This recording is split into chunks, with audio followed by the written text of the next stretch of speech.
তারপর প্রত্যেকটা লাশ তাদের আত্মীয়দের নিকট দিয়ে দেওয়া হচ্ছে। আমি ভাইয়ার লাশের পাশে দাঁড়িয়ে রইলাম। ভাইয়ার চেহারার দিকে তাকিয়ে আছি। দেখে মনে হচ্ছে আমার ভাইটা এখনো হাসতেছে, কিছুই হয়নি। কি সুন্দর ঘুমাচ্ছে আমার ভাই। আমি ভাইয়ার দিকে তাকিয়ে কাঁদতেছি, এমন সময় কেউ একজন কাঁধের উপর হাত দেয়। ঝাপসা চোখে তাকিয়ে দেখি একজন ডাক্তার। ডাক্তার লাশ বেশিক্ষণ উপরে রাখা ঠিক হবে না, মেডিসিন দেওয়া উনাদের শরীরে, যত তাড়াতাড়ি সম্ভব দাফনের ব্যবস্থা করে। আমি আর কিছু বললাম না। হাসপাতাল থেকে একটা অ্যাম্বুলেন্স নিয়ে ভাইয়ার লাশটা উঠালাম। গাড়ি তার আপনে চলতেছে। আমি আব্বু আম্মু আর ভাবিকে কি জবাব দিব? তারপর অ্যাম্বুলেন্স আমাদের বাসার সামনে গিয়ে দাঁড়ালো। অ্যাম্বুলেন্স এর আওয়াজ শুনে আব্বু আম্মু ভাবি সহ আশেপাশের সবাই বাইরে আসলো। আমাকে নামতে দেখে সবাই একটু অবাক হলো।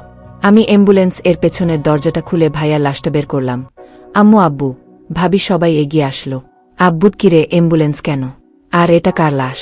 আমি কোনো কথা না বলে ভাইয়ার মুখের উপর থাকা সাদা কাপড়টা সরিয়ে দিলাম। গল্পটি কেমন লাগলো কমেন্টস করে জানাবেন। নতুন নতুন গল্প পেতে আমাদের চ্যানেলটি সাবস্ক্রাইব করে রাখুন। ধন্যবাদ।